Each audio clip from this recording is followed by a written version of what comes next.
I never expected her to remember my name, let alone the way I take my tea.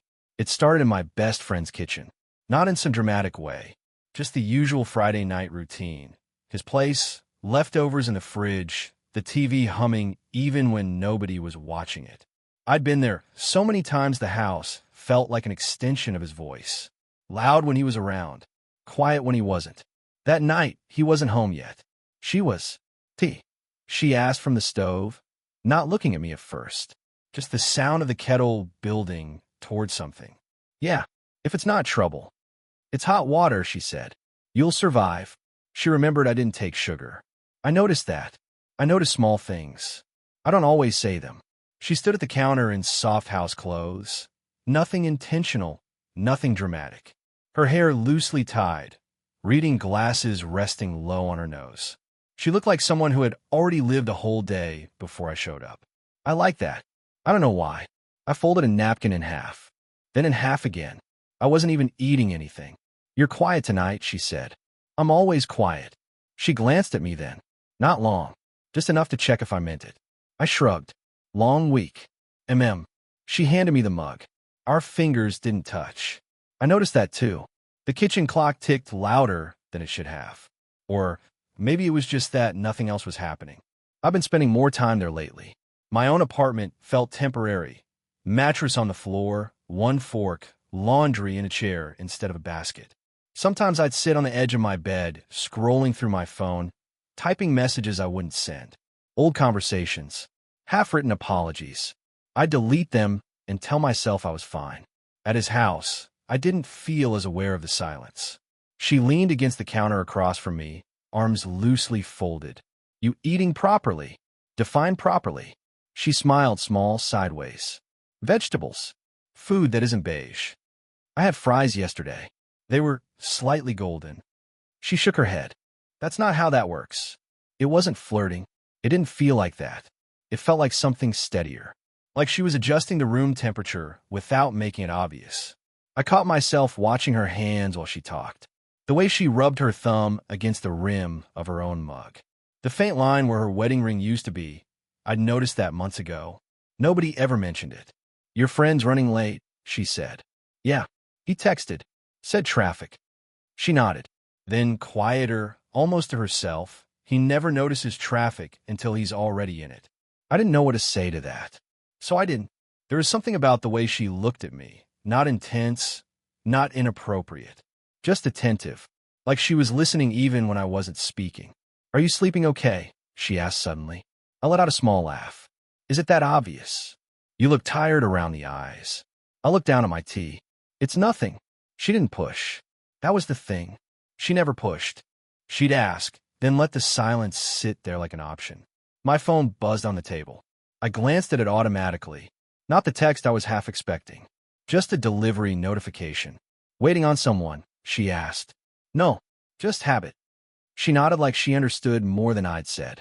When my friend finally walked in, loud, apologizing, tossing his keys onto the counter, the moment shifted back into something normal. Familiar. Safe. But when I left later that night, she walked me to the door. Drive safe, she said. I walked. She smiled. Then walked safe. I stepped out into the cool air, hands in my pockets. I was halfway down the driveway when my phone buzzed again. This time, it wasn't a delivery notification. It was her. Did you get home okay? I prefer this response. I stared at her message longer than I should have. Did you get home okay? It wasn't unusual. Parents checked on people all the time. Responsible adults did that. Still, something about it felt personal. Like she'd noticed my absence after I left. Yeah, just reached. I typed back. 3 dots appeared almost immediately. Good. The streetlights near the corner haven't worked for weeks. I smiled at my phone while walking. No emoji. No extra words. Just concern disguised as practicality. After that night, I started arriving earlier when I visited my friend. Sometimes he wasn't home yet. Sometimes he was upstairs gaming with headphones on, yelling at strangers online. And sometimes it was just her and me again in the kitchen, existing around each other like two people who'd accidentally learned each other's rhythm. One evening she was struggling with a jar lid. Here, I said, stepping closer. She handed it to me without argument.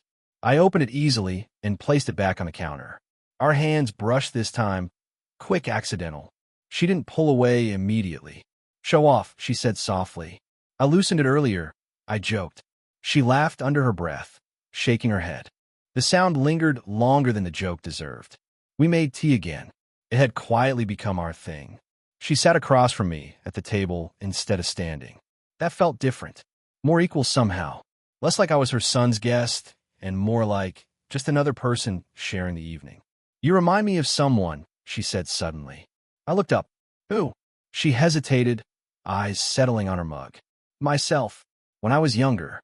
I didn't expect that. "How?" "You carry things without saying them." She shrugged lightly. "It's exhausting. Pretending you're fine so no one worries." I let out a breath I didn't realize I was holding. "My dad used to say I overthink everything," I said. "So I just stopped talking about stuff." She nodded slowly, like she understood the sentence behind the sentence. The house was unusually quiet. Even the refrigerator hum felt louder. Outside, a car passed, headlights sliding across the wall and disappearing again. I caught myself imagining things I shouldn't. What it would be like to sit here without the explanation of friendship tying us together. To come over without needing an excuse. The thought embarrassed me enough that I stared down into my tea. She noticed. "You're thinking too loudly," she said. I laughed. "Is that a thing?" "With you?" "Yes." I almost told her then about how lonely my apartment felt, about how sometimes I stayed awake just to avoid waking up to another empty morning. Instead, I said, "It's weird living alone." Her expression softened. "It is," she said. "You hear yourself more than you want to." There it was, the forbidden edge. She wasn't just my friend's mom. She was a woman who lived alone. Divorced. Someone who understood quiet in a way my friends didn't yet. And suddenly I became aware of how close we were sitting. Too close. I leaned back slightly, creating space that felt necessary and disappointing at the same time. My phone buzzed upstairs, probably my friend finally noticing I'd arrived. She stood collecting our cups. As she passed behind my chair, her hand rested briefly on my shoulder. Not lingering, not accidental, just warm. "I'm glad you come over," she said. I don't know why that moment stayed with me. Maybe because it felt like someone finally saw me. After that night, I tried to act normal. I told myself nothing had changed. She was still my best friend's mom. I was still just the guy who showed up, borrowed chargers, finished leftover food, and left before midnight. But routines notice when you lie. She started saving me a cup before I even asked. I started noticing when her car wasn't in the driveway. Small things. Quiet shifts. One evening I arrived, and the house felt different immediately. Louder, busier. My friend's cousins were visiting, shoes scattered near the door, laughter spilling from the living room. She stood near the hallway, organizing plates. When she saw me, her smile appeared automatically, then faded into something more careful. "Hey," I said. "Hi," she replied, polite in a way she'd never been with me before. Formal, like we were strangers again. I lingered near the kitchen entrance, unsure where to stand. Someone brushed past me carrying snacks. My friend shouted my name from the couch, pulling me into conversation I barely followed. Across the room, she avoided looking at me. Not intentionally, just deliberately busy. I told myself it made sense. People were around. Boundaries existed. Still, a quiet disappointment settled somewhere behind my ribs. Later, when everyone drifted outside to the terrace, I found her alone at the sink washing dishes. "You don't have to do all that," I said. She startled slightly, then relaxed. "If I don't do it now, I'll hate myself tomorrow." I stepped beside her, drying plates without asking. Our shoulders almost touched.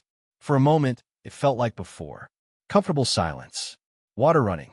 Shared rhythm. Then she spoke, quieter than usual. "We should probably be careful." My hand slowed. Careful about what? She didn't look at me. People notice things. There it was. Said gently, but heavy. I nodded, even though she couldn't see it. "Yeah, of course." The word "of course" tasted wrong. She turned off the tap and dried her hands slowly, buying time. "You're important to my son," she added. "I don't want anything to feel complicated." Complicated. I stared at the counter. At a tiny crack in a marble I'd never noticed before. I'm not trying to make anything weird, I said quickly. I know, she said. Too quickly. Silence stretched. Not comfortable this time. I became painfully aware of how close we were standing. How easy it would be to move an inch forward. How impossible it suddenly felt. Footsteps echoed down the hallway. My friend's voice getting closer. She stepped back first. Distance restored. Can you grab the glasses from the cabinet?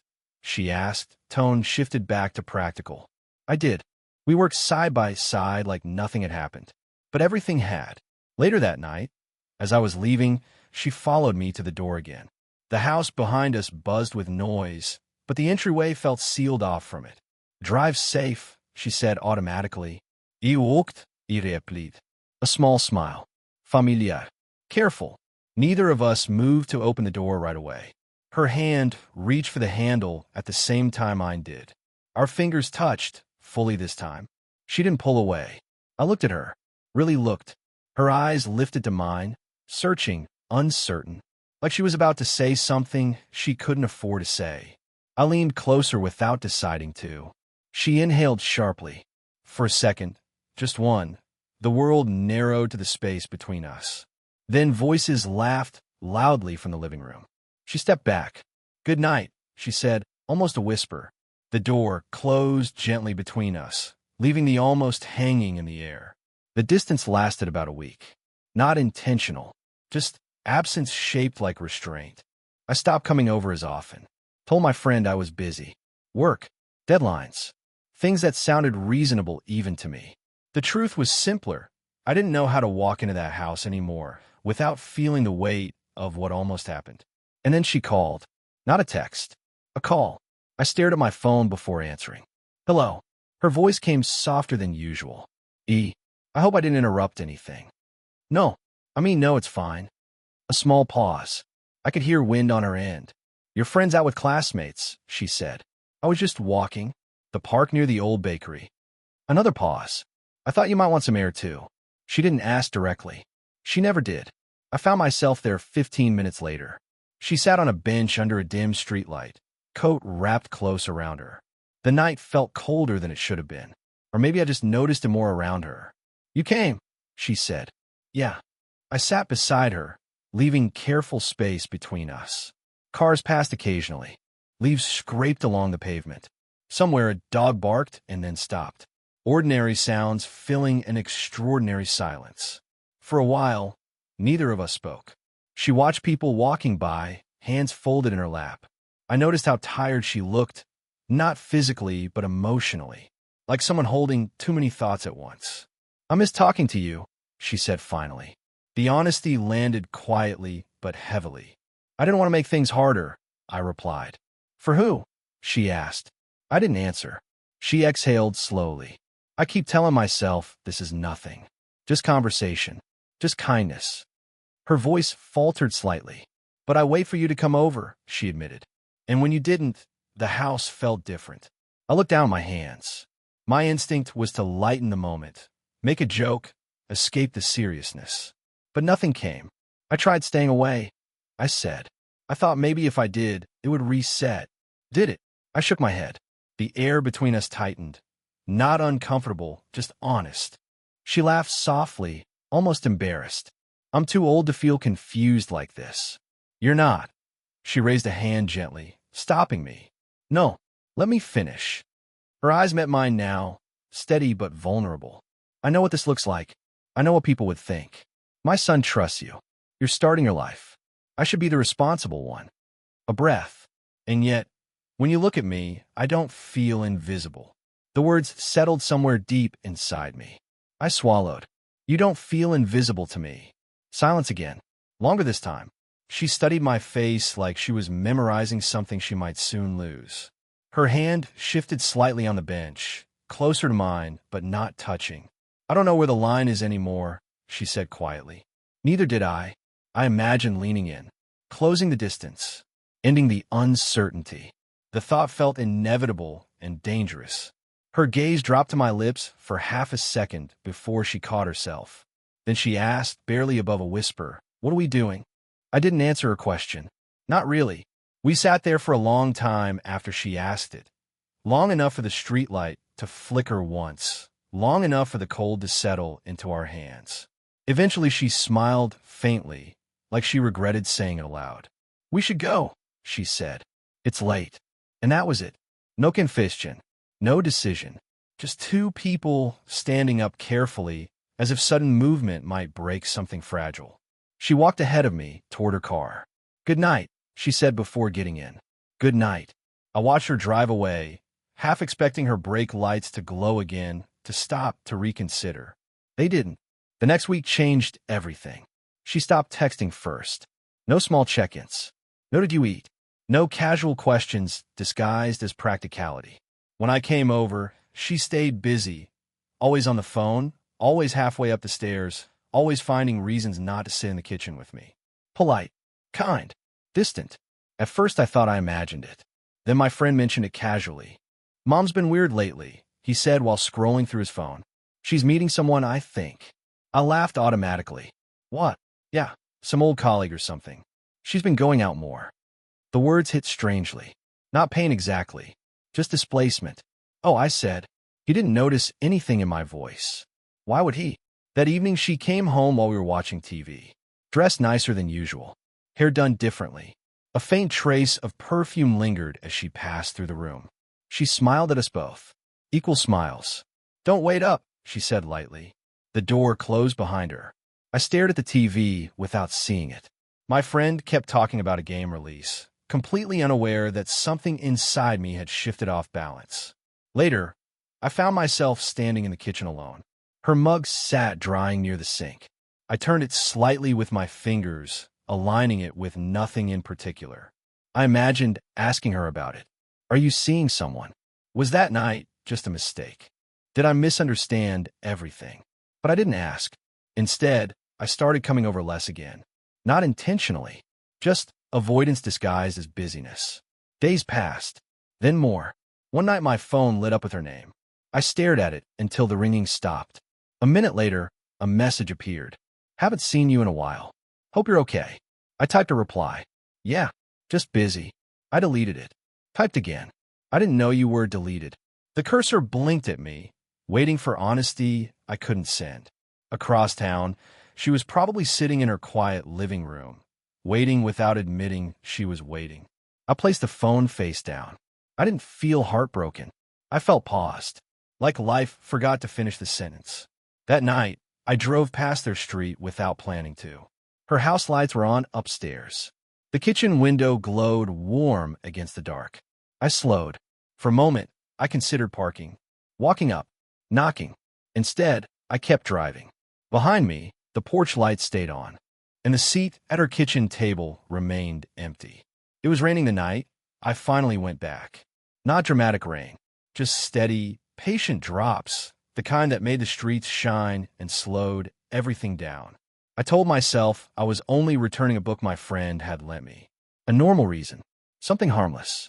Still, my hand stayed on the steering wheel longer than necessary before I got out. The porch light was already on. She opened the door before I knocked. For a second, we just looked at each other. Surprise crossed her face first, then relief she didn't quite hide. "Hi," she said. Water dripped from my jacket onto the floor. I suddenly felt awkward, like I'd forgotten how to stand here. "You're soaked," she said. "Come." The house felt the same. Familiar smells, the low hum of appliances, distant quiet. My friend wasn't home. "Out with friends," she explained automatically, as if she knew the question forming in my head. Of course he was. I handed her the book. She took it but didn't look at it, just set it aside on the counter. Neither of us moved away. The kitchen light cast soft shadows between us.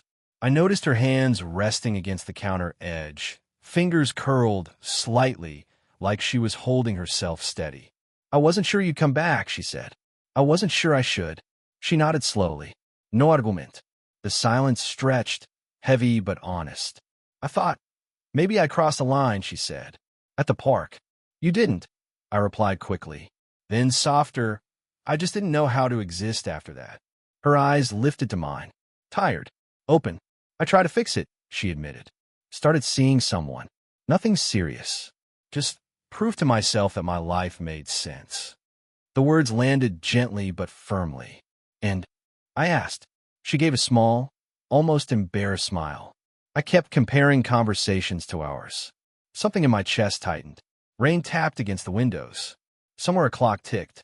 Ordinary sounds witnessing an extraordinary honesty. I stayed away because I thought you'd change your mind, I said. Like maybe I imagined everything. You didn't, she said immediately. We stood closer now without noticing when it happened. I'm scared, she added quietly. Not of you. Of what this means. Of hurting people who trust us. Of needing something I didn't plan for. I nodded. I understood that fear too well. I don't want to mess up your life, I said. She studied my face for a long moment. You didn't appear in my life to ruin it, she said. You appeared when I felt invisible. The word hung there again. Invisible. I took a breath. The choice sat right in front of me. Leave things safe and unfinished, or finally say the truth out loud. I think about you, I said. More than I should. I try not to, but I do. Her eyes softened, not surprised. I know, she whispered. Another step closer. Close enough to feel warmth. Close enough that neither of us pretended anymore. We didn't kiss. Instead, her hand found mine, hesitant, almost questioning. I squeezed gently. No ruse. No claim. Just acknowledgement. She exhaled, tension leaving her shoulders for the first time since I'd known her. So what happens now? She asked. I shook my head with a small smile. I don't know. She smiled back, fragile, real. Okay, she said softly. And somehow, that felt like an answer. Time didn't rush us. That was the first thing that changed. After that night in the kitchen, nothing dramatic happened. No sudden confessions to the world. No impulsifications. We didn't cross lines loudly. We learned how to redraw them carefully. For a while, I still came over as my friend's guest. We were careful, naturally careful. Conversations stayed ordinary when others were around. She asked about work. I joked with her son. Life continued exactly as it always had. Except beneath it, something steadier existed. We stopped pretending we didn't notice each other. Months passed. Spring arrived quietly, the way real change usually does. My friend eventually moved out for a job in another city. The house felt emptier after he left. I helped carry boxes to his car while she stood on the porch giving last-minute advice he barely listened to. When his car disappeared down the street, the silence felt different. Not forbidden anymore. Just new. She poured tea in the kitchen out of habit. 2 cups. One with sugar for herself. One without for me. Funny, she said, handing it over. You were never technically my guest. I smiled. I was just around. You still are. We began meeting outside the house more often. Small things. Morning walks. Grocery runs. Sitting on the same park bench where everything nearly unraveled months before. One morning, I arrived early. 8:47 a.m. Exactly. She laughed when I checked my watch. You're becoming predictable, she said. You started it. You always notice the time. She nudged my shoulder lightly as we sat. The bench felt less heavy now. No tension pressing against every word. Just comfort built slowly over shared seasons. We never rushed into labels. People assumed things eventually. Neighbors noticed I stayed longer. Friends raised eyebrows. Life adjusted around us instead of exploding. The biggest change wasn't romance. It was ease. I started cooking real meals instead of eating beige food. She laughed more, openly now, not guarded. Even the house felt warmer, filled with movement instead of quiet endurance. One evening, months later, we stood in the kitchen again while rain tapped against the windows, echoing that night when everything shifted. She reached for my hand without hesitation this time. No question attached. No fear behind it. Just familiarity. You know, she said, I spent years thinking life's important moments would feel louder. I squeezed her hand gently. Maybe the quiet ones last longer. She smiled at that, the kind of smile shared between people who understood how much almost didn't happen. We weren't perfect. The age gap still existed. Life still brought awkward conversations and complicated explanations. Some days were uncertain, but peace settled in any way. Not the kind you chase, the kind you recognize after surviving loneliness. Later that night, we sat at the kitchen table with tea growing cold between us, talking about nothing important. The clock ticked softly on the wall, the same sound that once filled uncomfortable silences. Now it felt like background music. She looked at me over her mug and said, almost teasing, "You still fold napkins when you're nervous." I glanced down and realized I had. We both laughed. And in that ordinary moment, no grand declarations, no dramatic ending, I understood something simple. We didn't fall into love. We grew into it, slowly enough that neither of us had to disappear to make space for the other. The tea cooled. The night settled. And for the first time, leaving didn't feel necessary.